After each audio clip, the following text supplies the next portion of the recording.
Hello, in this Popopology tutorial, I'll be showing you how to fold the Tower of London design from my range of Origamic architecture pop-up cards available online. So once you have downloaded and cut your template, you should end up with something that looks like this. In order to proceed, what we do is just establish a very gentle crease along our baseline, taking care to just incrementally press forward our middle volumes by a combination of supporting and pushing and caressing from the back with our digits, whilst at the same time holding down on our baseline, and with our uppermost fingers just literally trying to support as much as we can the entire back plane of our card.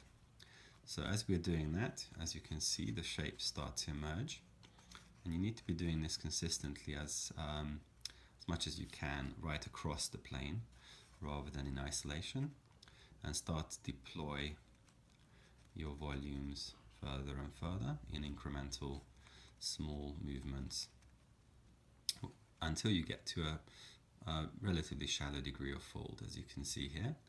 And then you will need to be concentrating on the tower sections at the back so that they can effectively catch up in deployment with the rest of our design.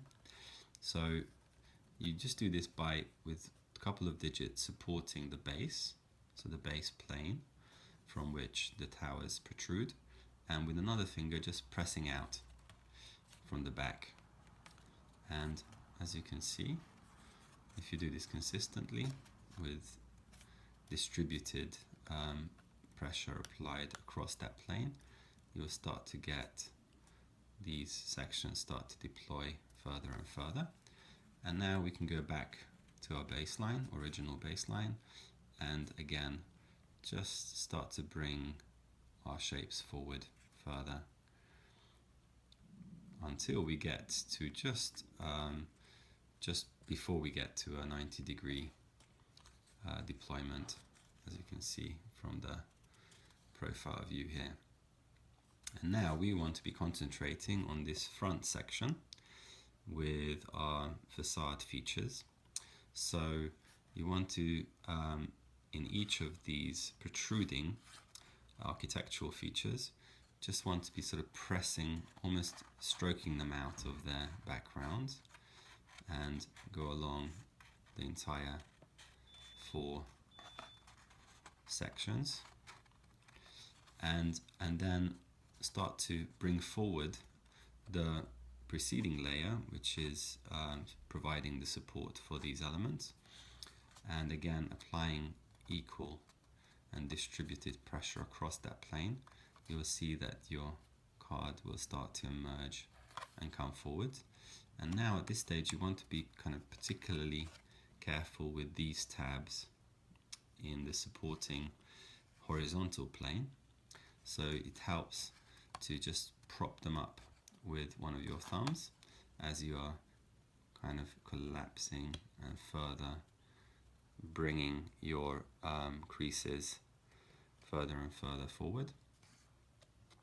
And now we are at that almost 90-degree fold stage, where we can, with a combination of folding from the front and supporting the back plane from the back, just literally bring our sections forward with a generalized large pinch. But as you can see, if we overfold, these sections start to buckle. So before you fully collapse, you just need to almost stroke these back into shape so that we get, but just very gently, so we get a mountain fold in each of these architectural features in the front. This really needs to be done in sequence, and as you can see, in order to get to these stages, you need to follow these stages. But then now we can go back again to our general kind of hold and pinch configuration and start to further deploy these front mounting folds by using a combination of specific pinching, but just gently caressing these shapes, getting them closer and closer to a 90-degree and then further a kind of collapse stage. And as you can see, just don't neglect these back sections, which can get very weak and buckle. So we need to be almost doing the same thing in reverse by pinching from the back on both these back sections, these towers, supporting towers. So you're kind of doing a lot of things in conjunction, and then you are getting to a stage where you're almost ready to collapse your card. But because we have some quite delicate areas here, you want to be doing this by almost at this stage just pinching those first together, as you can see here in sequence, before you actually commit to a full collapse.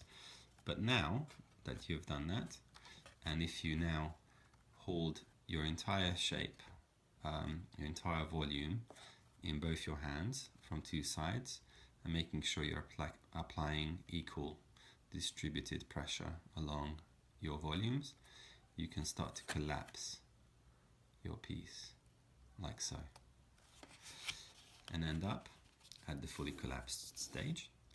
And all that remains now is to just gently stroke down from the back of your card to establish those creases fully, and end up with something that looks like this. So your card is now ready for your personal touches, if you wish, decorations and personalization. And if you want to complete your design by covering this void area from the reverse of your card left by our protruding volumes, then I recommend that you can use a colored transparency paper to get some really interesting light and shadow plays and some very effective luminous effects, as you can see here. You'll just need to attach your backing sheet using a few tabs of glue in the corners, and as you can see, if I hold it up against the light, you get some really intriguing luminous lighting effects. By changing the color, you get a totally different effect. So do have a play and an experimentation with choosing different stocks to get different results each time. So hope you enjoy this project, and do check out all of my other videos and tutorials available online. So I hope to see you again soon, and thanks for watching. Goodbye.